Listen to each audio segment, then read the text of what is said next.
So, good evening, everyone. Can someone please confirm if I'm audible properly or not through the chat?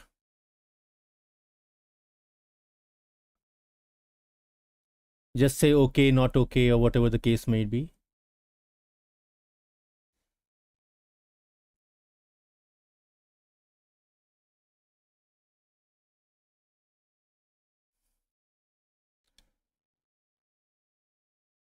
Please confirm if I'm audible before we begin.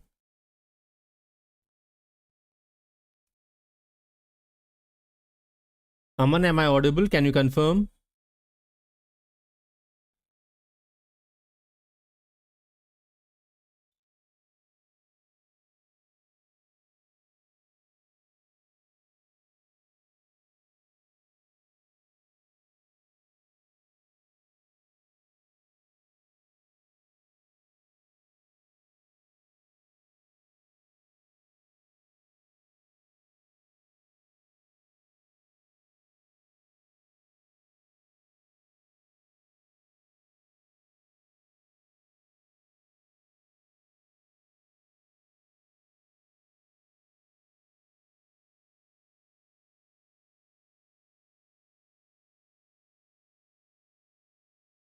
Aman, if you are still there, can you confirm if I'm audible so that we can begin?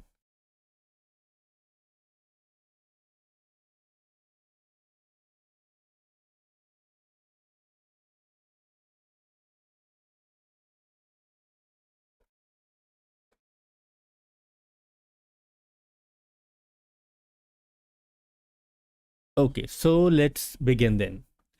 So as you can see, this is more about introduction to IDEs and basic tools. So what I'm trying to do is that I would not like to explain again some basic concepts like regarding what I'm doing when I'm actually doing it. So in this class, I'll be telling you how things will be proceed, how things will proceed and what tools we'll be using. Okay.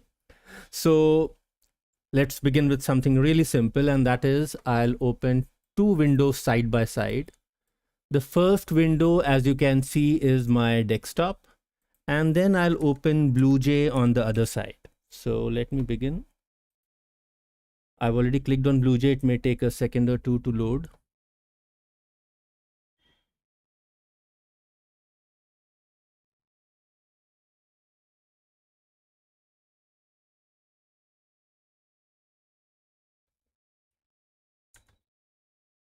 It's loading. Just give me a moment.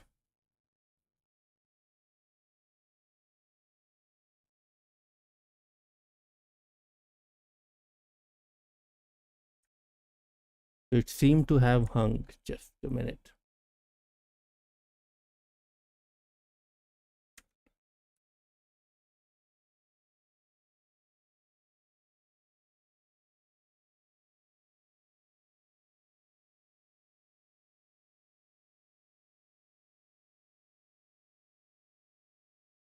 I'll open it from the command line. I'll say BlueJ, press enter, and let's see what happens.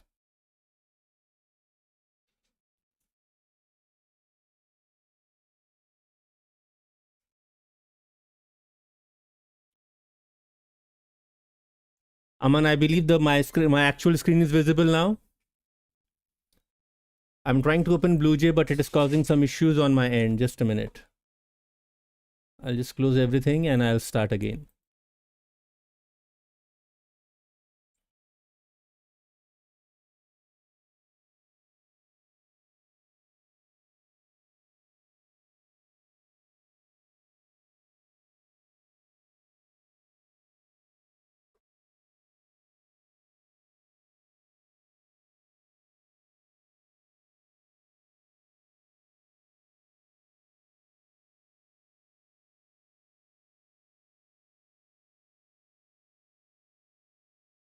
Okay, so BlueJ doesn't seems to be opening right now. So, but I'd like to open it. Just hold on. Give me a moment.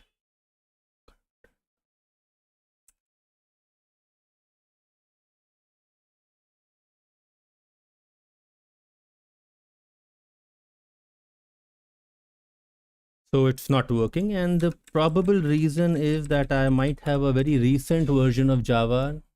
It's 11. It's not that recent. BlueJ should have worked. But anyway, let's forget about BlueJ for the time being, and I'll directly tell you what I'm trying to say. So what I'll now do is I'll first create a very simple file using the text editor because BlueJ is not working. So what I'll do is I'll simply say,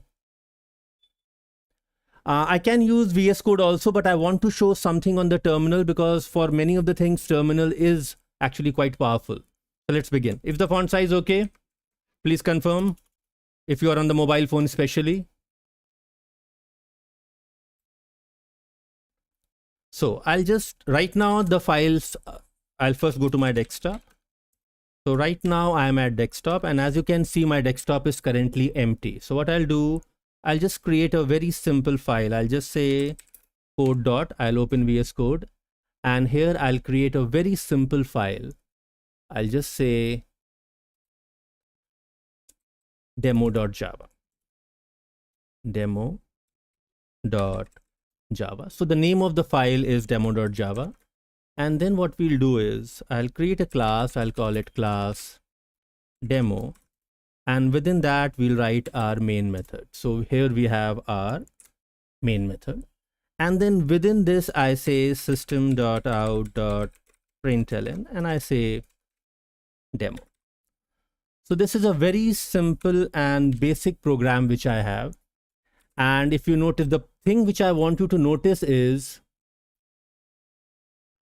that the name of the file is demo.java and the name of my class is demo.demo, and within the demo class I have a main. The point which I'm trying to emphasize right now is, like, especially if you are using BlueJ, what happens is that you are supposed to write one class in one window. That is the rule imposed by BlueJ and not by Java itself. Like here, for example, I can create one more class in the same file. I can say class, let's say first, and then now there are two classes in this file.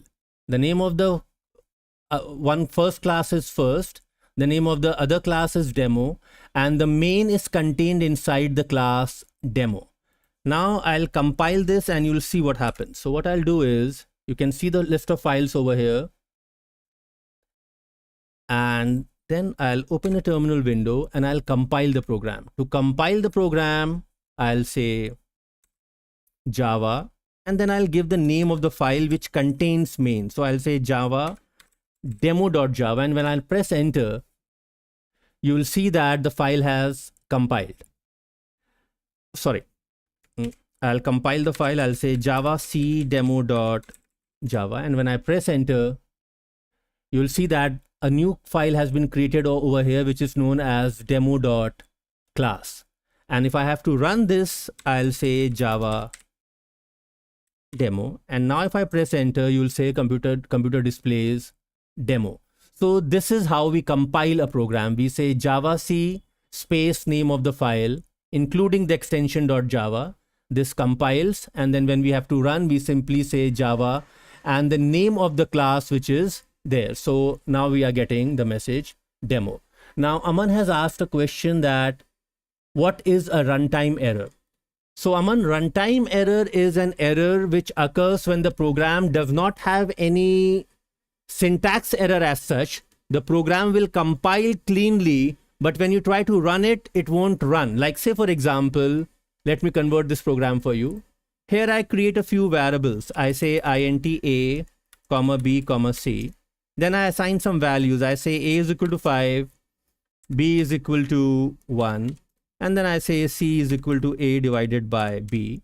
And thereafter I say that, okay, result is c. Now if I compile and run this program, see, if I compile this, the program compiles and as well as runs, and you'll see that the result is 5. So right now there is no runtime error. The program is running smoothly. But if I change this value of b into 0, so now what is happening? We are trying to divide by 0. And just like in real maths, you cannot divide by 0. Here also you cannot divide by 0. But the main point over here is that there are no syntax error in the program. We are not violating any rules of the language by saying b is equal to 0. And when we are saying C is equal to A divided by B, this is also a perfectly valid line. So now if I run the program, even though the program will compile, like let me compile it for you from the command line, I'll say java c demo.java. I press enter. The program compiles, but when I try to run it by saying java demo, see what happens. Wait a minute. Oh, sorry, I forgot to save the program. I'll save it. I'll compile it again. And then I'll run it. And when I run it, you'll see it is saying exception in thread main java.lang.arithmetic exception. The description is division by 0. So this is a runtime error. Runtime errors are also known as exceptions. Okay, now someone has joined and he's saying, so please do programs in BlueJ. Actually, I intended to do programs in BlueJ also, but right now my BlueJ is not working, probably because I updated it just in the evening. So at least today we cannot do it in BlueJ. In the next class, I'll make sure that all the development environments are working. I hope that is said. That's a satisfactory answer for you. And by the way, like you should not worry too much about the IDEs. You should know most of them. Like for example, you must know how to work in command line. You must know how to work in, let's say, VS Code and BlueJ. And over the period of time, you'll realize that there is no one tool which serves all the purpose. Like right now, if you see, in VS Code, I can compile the program from the command line. I can compile it from the GUI depending on what I'm trying to show you. So BlueJ, so VS Code is better for this kind of a thing. But let's say if I am doing object-oriented programming. So in that case, BlueJ actually shines because you can create objects, you can call methods, you can even pass one object to another method. So for those kind of things, BlueJ is better. But for most of the things, especially if you are in class 11th and 12th, you must know all the things. Don't be stuck up with one thing only. Okay. So is this runtime thing clear? Aman, can you confirm in the chat that it's clear to you so that we can proceed now? Aman, just give a yes or no answer so we can proceed.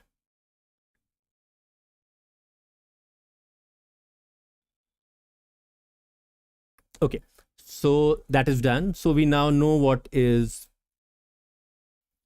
runtime error. We'll go into the details later on. So right now, what I was saying is that we have one file demo.java. Within that demo.java, there are two classes, class first and class demo. I compiled the file. I said java c demo.java. I never said, I said java c demo.java. That is, I was telling the compiler to compile the whole file and not just the class. So like, for example, if I remove both these class files for you, let's say I delete those files are now gone. And notice when I'll say java c, computer will create one class file for each class in the program. So if I say java c demo.java, notice the two class files are created. And when I say java followed by the name of the class, that is main in this case. So main is contained inside demo. So I'm saying java demo. When I press enter, the program runs and give arithmetic exception because of the change which I made. But if I remove this change and I rerun the program, first I'll compile and then again I'll run the program and you'll see that the result is 5. So when you compile a program, it creates a dot class file. Now, once this is done, there is also one very popular misconception that once you get a class file, you cannot get the source code back. Many of you do believe that that's the case, but actually that's not completely true. Like even with inbuilt Java, there is a command known as java p. Like I'll show you. Let me just increase the size of this terminal window. So here, if I'll say java p and I give the name of the class file, like in this case, demo.class. If I say demo.class, see what happens. Computer will show you the bytecode equivalent of this file. Can you see? So it's possible to see the code also. And if you want to see the functions also, I can say -c. and then it will show you the Java bytecode. So the idea over here is that don't think that once you create a class file and you're giving the class file to someone, that someone else can't get the source code. It is possible to get the source code. In fact, there are some popular online compilers also which can do the job. Let me open it for you. Just give me a moment.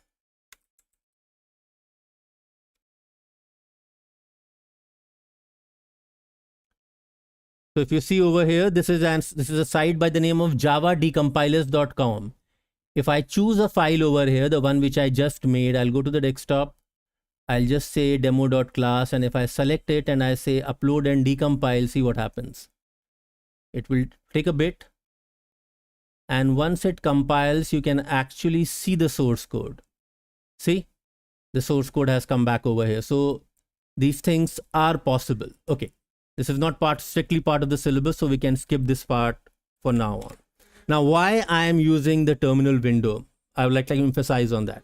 So in real world, like especially if you are sitting for a practical examination on something, in each question they give multiple input sets that, okay, for this input I should get this output, for this input I should get this output, and so on. And you are like, the program usually doesn't works in the first go. So what we do, we run the program, we give the inputs. If the program works, well and good. Otherwise we try it with the next set of input. Now, if the program is not working in the first few trials, what happens is that you start entering garbage input just so that to check. You don't actually, let's say for example, if I am entering a set of values and I'm trying to find out whether or not they are sorted. So first few times it's okay. But later on, we just start entering any number to see whether it is working or not. For those kind of things, terminal is very important. Like I'll show you one thing. I'll first write a very simple program to enter 5 numbers and find the sum. So if I go over here and let's say I just take a loop, I say int sum is equal to 0. Then I take a loop for int I is equal to 1, I is less than equal to 10, I plus plus.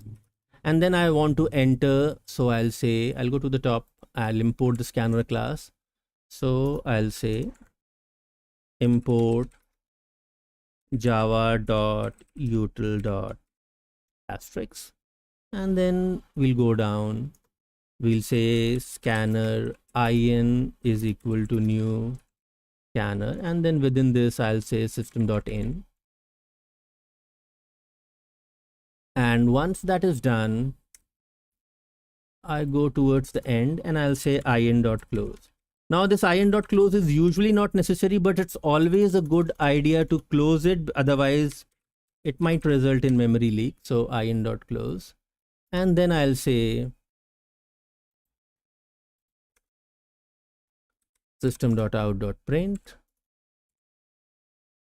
enter a number, and then we'll actually enter the number, and for that I'll take one more variable. So let's say the other variable is n, and here I'll say n is equal to in.next int. So this is a very simple program which will accept 10 numbers, and then we'll calculate the sum, and when everything is over, we'll display the sum.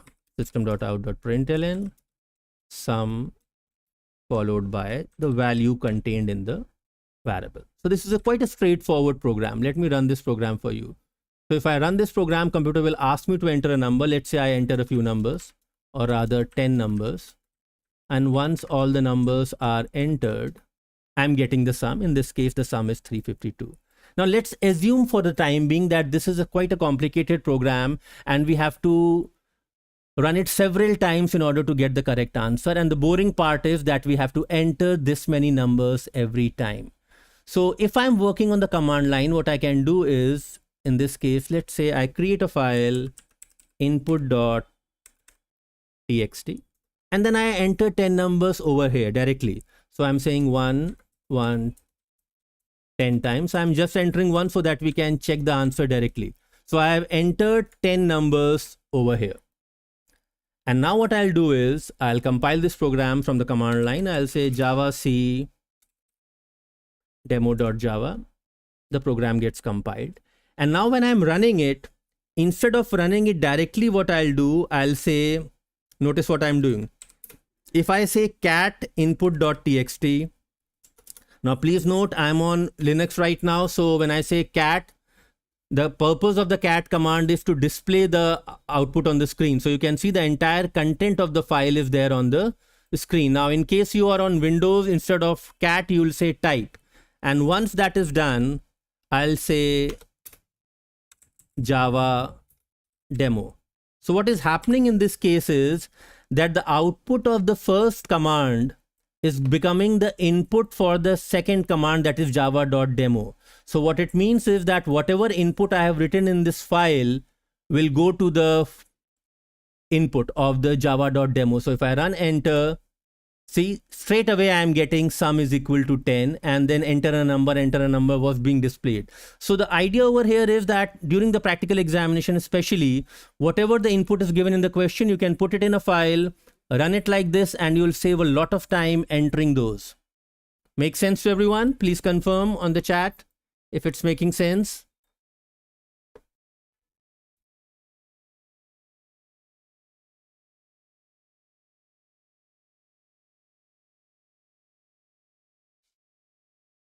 Just write a yes or no, whether I need to explain this more or is this okay?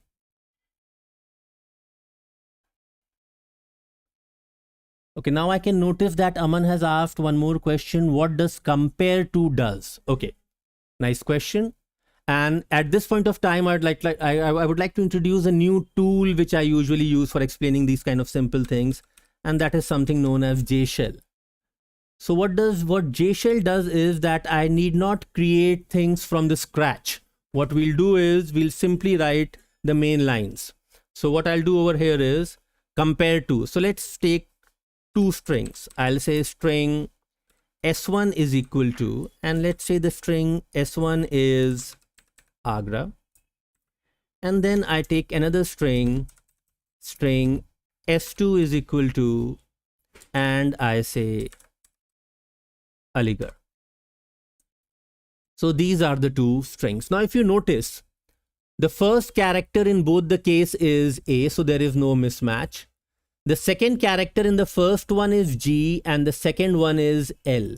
So what compare to does is it takes two strings, compare them character by character, and wherever there is the first mismatch, it gives you the difference between the codes of those characters. I'll explain in more detail. Let's say the string is s1 and s2, and I say s1 dot compare to, and I say s2. So here what is happening is computer is comparing s1 with s2. So A will be compared against A. No, it's a match.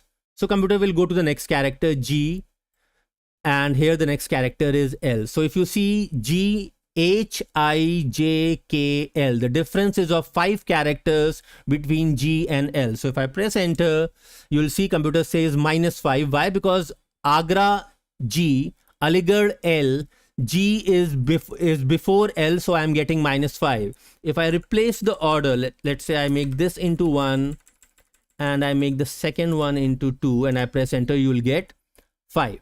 In fact, if I compare something with itself, like for example, if I say s2 dot compare to s2, I'll get a 0 because then all the characters will match. So I'm getting a 0. So the idea is that if the string is identical, if the strings are identical, you'll get a 0. If the first string, that is like in this case s1 and s2, if I'm saying s1 dot compare to s2, I'm talking about this example. If they are in alphabetical order, then you'll get a negative number. If they are not in alphabetical order, you'll get a positive number. Aman, does this answers your question?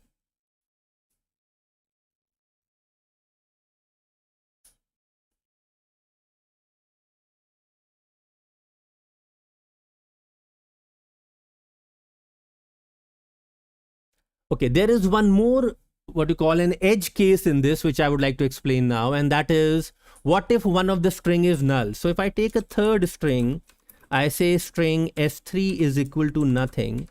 and then I say s1 dot compare to s3. Now here something interesting will happen, and this is something which is not usually given in the books, and that is one of the string is something and the other string is empty. So in this case, what will happen is that computer will give the length of the string which is not empty. So here if I press enter, you see 4. 4 means Agra.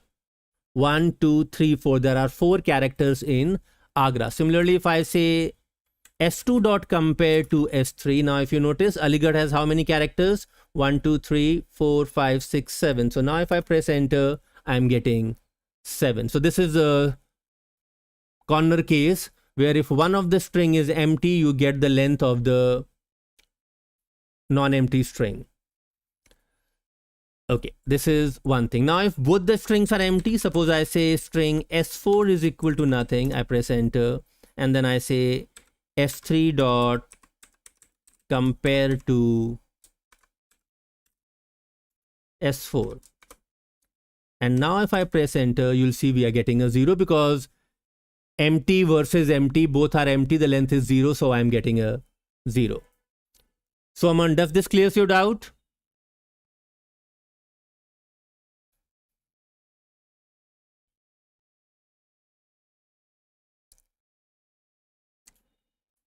Aman, please confirm if this clears your doubt or not.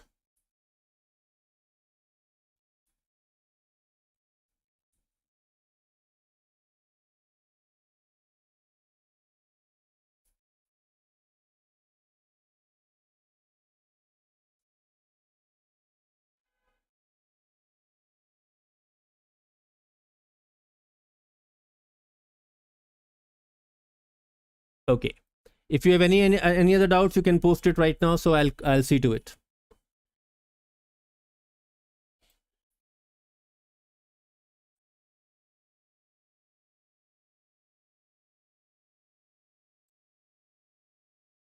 Okay, so no doubt right now. So let's move on to the next topic which I would like to discuss. I'll close this J shell for the time being. I have closed the other windows also, so let me again move to that folder first. And I'll open VS Code once more. Another point which I would like to emphasize is that Java supports Unicode. We all of us know that point, but like, what does it actually mean? When we say that Java supports Unicode, it means that we can use other characters or other languages which are not there in English. So say for example, here the name of the class is demo. I can replace this by any other language words as well. Okay, wait a minute. Aman has another question. Sir, what array out of bounds exception means? Okay, let's clear this out also. So again, I'll close this VS Code. I'll just open the terminal window because that's the simplest way of doing it. And then I'll say J shell. So array out of bounds exception means that first there has to be an array. So I'll say int a, and here's my array, and I have filled 5 values inside 1, 2, 3, 4, 5. And if I press enter, here I am, the array is 1, 2, 3, 4, 5. If I try to access an element which doesn't exist, I'll get an exception, array out of bounds exception. The idea of an exception is that we are trying to do something which is not normal. So if I say, let's say I say a of 0. So a of 0 is 1. This is perfectly okay. Computer will say a of 0 is 1. If I say a of 4, that is also perfectly okay. I'm getting 5. But if I give a number beyond that, let's say I say a of 5. Now we all know that the array indexing is done from 0. So 0, this is the 0th element, this is the first element, this is the second element, this is the third element, this is the fourth element, and there is no 5th element. So if I try to access the 5th element, I'll get java.lang.array index out of bounds exception, indicating that the element which we are trying to access is outside the limits. So that is the meaning. And let's say if I say -5, again I'll get the same thing because it has to be between 0 and array.length. More than that or less than that, and you're going to get array index out of bounds exception. Yes, any other doubts?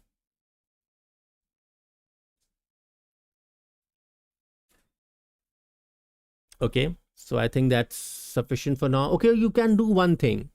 Like whatever doubts you have, instead of like giving you doubts in a random fashion like this, you can make a list of all your doubts and then put it in the Telegram group. So if there, I'll just pick up all the doubts one by one, arrange them in the logical sequence, and then we'll proceed. Does that make sense?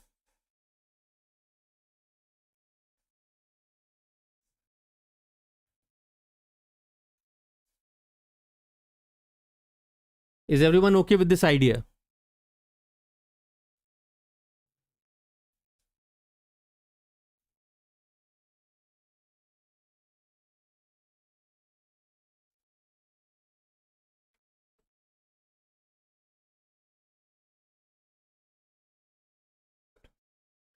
Okay, so with this doubt out of the thing, let me just explain one more thing which was on my agenda, and that was to explain what do we mean by that Java supports Unicode. Okay, so just give me a moment. So again, we are in VS Code, and within VS Code, I say I'm going to replace this class demo by the Hindi characters of the same name. Then I go over here where the demo.java is written, and I rename the file to demo.java. So as you can see, now we have given the name in Hindi, the name of the file, as well as the name of the class. And if I again run the program is going to run like it was running earlier. Let me compile the program again. So I'll just reach that Java C line, and I compile the program again. Now there is some error. Wait.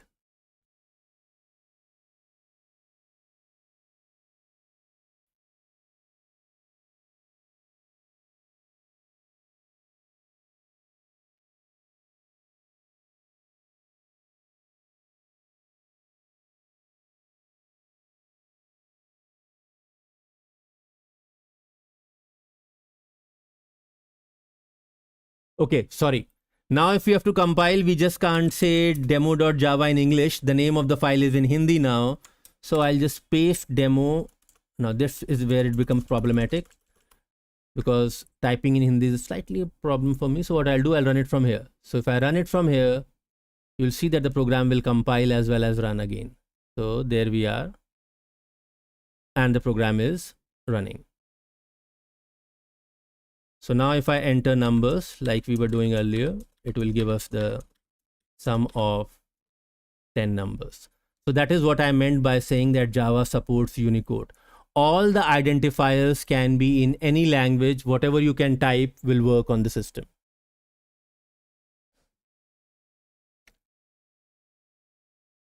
Okay, one more tool which I'll be using occasionally, and that is something known as Gilliot, which I would like to show you today.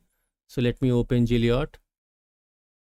And while it is opening, let me copy this program. Or let it open on it. Where is it?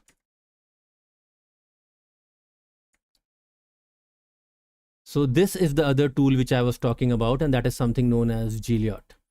So this is basically a code visualizer. So say for example, if I go over here and I write something very simple, I say int sum is equal to 0. Then I'll take a for loop. For int I is equal to 1, I is less than equal to 5, I plus plus. And then I say sum plus is equal to I. So this is going to find the sum of first 5 numbers, that is from 1 to 5. And then when everything is over, I'll say system.out.println sum.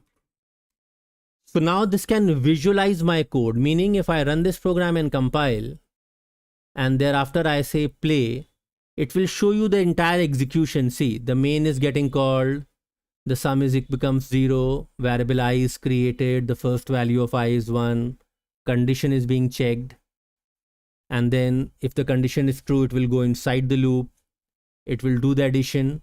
So 0 plus 1 is equal to 1, and this 1 will be stored in the sum, and this will keep on going. So if you want to follow some program, this is a good way of doing it. And obviously when it becomes boring, you can increase the speed a bit, and then you can see it working at a higher pace. So this is quite a good tool to use to understand things, especially complicated things like, remember those expressions, a plus plus plus a plus plus plus a is equal to 3, that kind of a stuff. If it's difficult to follow, you can use this. So this was the other tool which I was thinking of discussing. So I was trying to discuss Gilliot, JShell, VS Code and BlueJ, out of which BlueJ didn't open due to some reason that I'll see later. But right now, this is what I had in my agenda for today. So any doubts you can ask now, otherwise I'll close this session.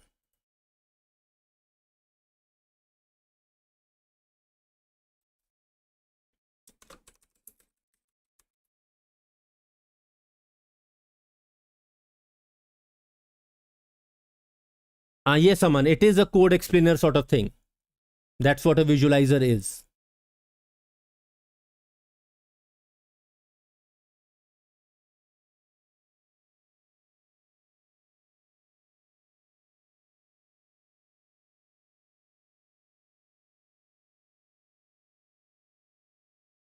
Okay, so that's it for today. Now in the next class, like this was a slightly erratic in nature, but in the next class, we'll start from one end of the syllabus, the programming part, and then we'll go through everything one by one. So in the next class, I'll be talking about values and data types, and we'll be going into details of that. So if you have any doubts regarding that, keep a list ready. And if you want, you can share that list of doubts to me beforehand on the Telegram channel, so that we can resolve it in an organized fashion rather than jumping from one problem to another. So that's all for the day. Thank you.